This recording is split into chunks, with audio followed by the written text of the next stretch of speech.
Hey everybody, Adam here with Hometown Acres. Welcome back. It is a beautiful fall day, about 65 degrees out and sunny, but we have a weather shift upon us. Next week they're calling for about 4 or 5 days of rain. Supposed to get some locally heavy rainfall, which will be good for filling up the ponds. We'll talk about that later in this video. But as you saw, I'm trying to button up some last minute things before fall. I got the hill behind the house mulched with the Flail mulcher on the excavator from Baumalight. We got some slab wood cut up here. And I've got one more dirt moving project that I want to tackle before everything turns to mush. Let me show you what I'm talking about. So when I had all the guys here to do the firewood day, we had a little problem that reared its ugly head, and that was we had a little bit of a bottleneck in this area here. I had all of my saw logs for the sawmill sitting right here. I've since moved those back, and then as you saw, we just got all our slab wood that was sitting here bucked up and out of the way. But I got a little dirt moving project that needs to be done as well because it gets a little tight in here, especially if I'm trying to back the dump trailer in underneath the conveyors to make firewood. And you can actually see my tracks. I just had the dump trailer in here the other day. It's real tight to get in and around here. That's because I have my standpipe clean out for the upper pond right here. So if for whatever reason this were to ever get plugged with leaves, sticks, dirt, debris, anything like that, I do have a clean out right here that's capped off, and I can pull that cap off. And if I ever needed to run a snake or something, it would be a lot easier to run it in right here and up rather than, the discharge side is about 200 yards that way than running a snake all the way up under. So I could easily, put a snake in at that end and clean in a straight line all the way to here, or I could put a snake in right here and go to that elbow that's inside the pond dam and then up. It would just be a lot easier. But when we cleared out the pad for this building, you can see in order to get it on grade, we had to shave this down probably, I don't know, what is that, a good 2 feet there? And so we've got this mound right here. So I guess the gist of what I'm trying to say is what I want to do here is come in here and shave out all this excess dirt, make this grade match the back side of the dam here, shave out all this extra dirt, and that'll buy me a lot more flat real estate on this side of the building for getting the tractor in to get IBC totes out or get the dump trailer out. Then once I get this shaved down, I do want to dig that standpipe clean out down below grade, so that way I won't have to worry about hitting that cap with the undercarriage of a tractor or a side-by-side or the excavator or a pickup truck. It'll be flush with the ground. It'll make it easy for mowing as well, so I don't have to worry about this mess that I can't get with the mower. Today's video is sponsored by Surfshark. Surfshark VPN protects your online privacy by routing your online connection through their secure servers. But the benefits go well beyond mere peace of mind. Imagine being able to surf the internet from anywhere in the world. With Surfshark, that's a reality. With the push of a button, you can bypass geofencing to access content not available in your country. For example, my favorite show, The Office, was removed from Netflix here in the States and put on Peacock. However, in the United Kingdom, The Office is still on Netflix. So instead of carrying 2 streaming services, with the push of a button with Surfshark, I can say that I'm watching Netflix from within the UK, and bam, I have access to The Office. Plus, you can even use it to save some money. In case you didn't know, vendors routinely employ location-based price discrimination, meaning if you live in a more well-developed country, they may be charging you more for the same exact product as somebody who's buying it in a less developed country. Again, with the push of a button with Surfshark, you can say you're shopping from one of those less expensive countries and save yourself some money.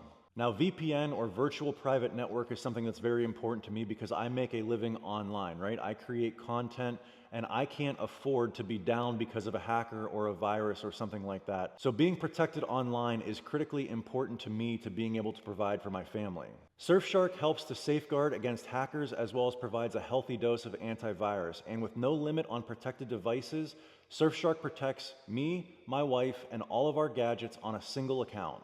There's no risk in signing up with Surfshark's 30-day money-back guarantee. So click the link in the description or go to surfshark.com/acres for 4 extra months of Surfshark. All right, so I've said it once before and I'll say it again. I am basically exclusively using 2 buckets right now.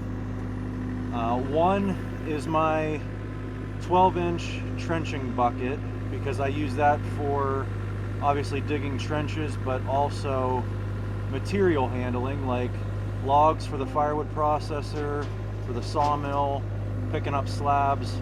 Just lets me get a really nice clean bite on material like that. And then 2 is this Mongo Attachments tilt bucket. The fact that I can angle and shape like a grading bucket would, but I can also dig with it, just makes it so incredibly versatile. You know, a grading bucket is nice when you need one, but if you can dig with it too, that's a game changer. So all this material here, I could probably waste it somewhere in this area, but I think I've got more than what I'll need, and I figure it's probably just easier to load it up in the dump trailer and haul it out of here so I don't have to deal with it later. So that's what we're doing.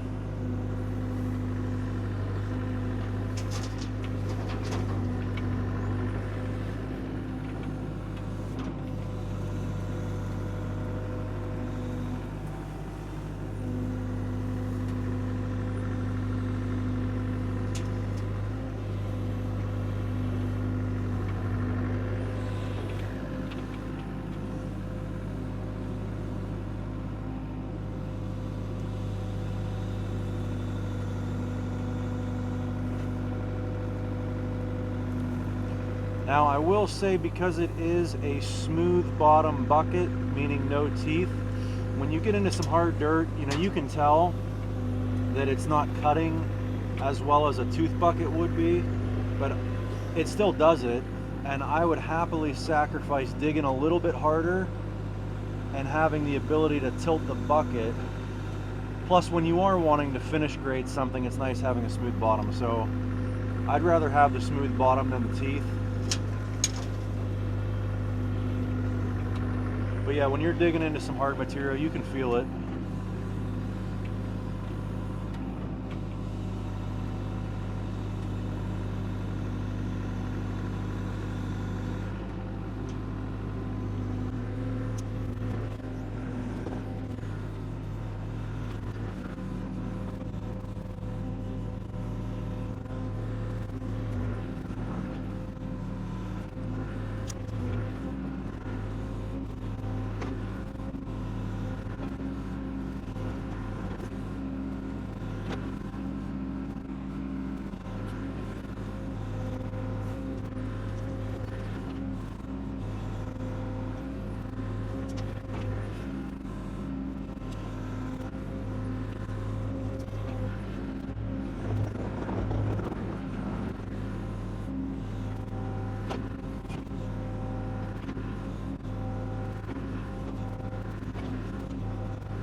All right, well, that was a nice little project to get knocked out here this afternoon while we still had some good weather. I'll tell you what, it's a lot easier to move dirt when it's dry than when it's wet.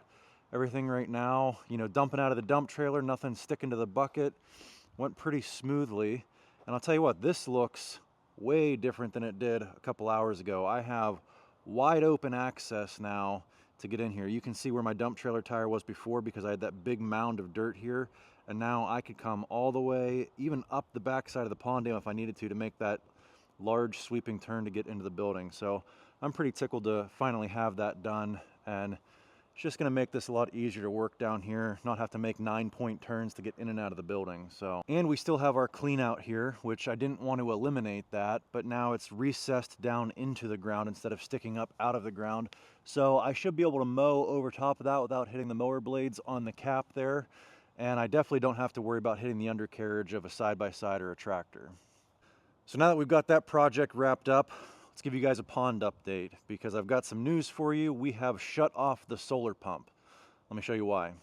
So since we installed that solar pump, we have had weather exactly like this. Pretty much sunny every day. I don't think we've had rain in the last 2 weeks, very dry around here. And we've just been pumping away on this lower pond and filling the upper pond. And you can see when we're putting out 68 gallons a minute every single day, we have pretty much depleted this lower pond as far down as I want to take it. There's still water in there. I could move that pump into some deeper water and continue pumping, but I mean, might as well just wait for some more rain. This pond fills up extremely quickly if we're not pumping from it every single day. I know we had one 3-inch rainstorm, which isn't above average rainfall for us, but it filled this entire pond in 1 day before. So I'm gonna shut the pump off for a couple days. We've got rain moving in. We'll let this fill back up and then we'll start pumping again. But the reason I took it down so low is because I do have a plan for what I want to do with that pump. Instead of just leaving it on the bottom, what I want to do is I want to dig a trench into the hillside there and then put a 90 going up and create a small miniature well that pump will live inside, and water will always find equilibrium, right? So if that tube coming out of that 90 is coming into the bottom of the pond, water will always go in there, and whatever the water level is out here, it will be the same inside that vertical pipe, and the pump will just be sitting down inside that vertical pipe, just like a regular well would be. And that's going to eliminate the need for having a filter on there. There'll be nothing but clean water going inside there all the time. So that's why I've pumped this as far down as I have, because I want to dig that trench as low into the pond as I can, and it just makes it a lot easier if there's less water in here. So that's the plan in the future, is we're going to have a horizontal going to an elbow, going straight up, and that's where the pump is going to live. So now that you guys have seen how far down the lower pond is, and you know, kind of our reference, our frame of reference over here has been the standpipe that you guys have seen. So this pond, before we started pumping water, was all the way up to the standpipe there and actually draining into the lower pond. Which brings me to another point. The reason I haven't started pumping water from pond number 3 into pond number 2 is because I want to get that work done, and then I will start pumping from this pond into this pond, and I'm going to use pond 3 to fill pond number 2 back up after I get that work done. So let's go check out and see what pond number 1 looks like. So here's a look at the upper pond. We installed that RPS solar pump about 2 weeks ago and turned it on. And when we did, our water level was right at 1 foot on our water measuring stick. And if you look right now, we are at about 2 feet 8 inches, which means we've come up 1 foot and 8 inches over the last 2 weeks with virtually no rain at all. Now granted, we've pretty much completely depleted that lower pond, but we've got rain rolling in now. I don't think we're really ever gonna go more than 2 or 3 weeks without rain like we have here. I mean, maybe throughout the summer, we might have that once or twice, but that's what that lower pond is for, is when we go through those periods of drought to keep this upper pond topped off up here. And honestly, you know, we're trying to fill it right now, so we've been running it pretty heavy. We've come up 1 foot and 8 inches in the last 2 weeks. So if we're just trying to stave off evaporation, you know, next summer or something like that, I probably won't have to run it all that much, and we should hopefully be able to have both ponds be full at the same time. So yeah, we've added about 20 inches of water to this pond in the last 14 days, which means we are averaging about 1.4, 1.5 inches per day. I know on days when we are running on full sun, we're adding about 3 inches per day, and then you've got some cloudy days mixed in there that you might only add an inch, so that brings the average down a little bit. So anyway, that is the update on the pond right now. Hopefully we get some pretty heavy rainfall in the next couple days, fill that lower pond, get that work done that we got to do down there, and then we will go ahead and start pumping again and hopefully have this thing full before Christmas. Anyway, I hope you guys enjoyed this one. If you did, give me a big thumbs up, click that subscribe button, and we'll catch you on the next one. Thanks for watching.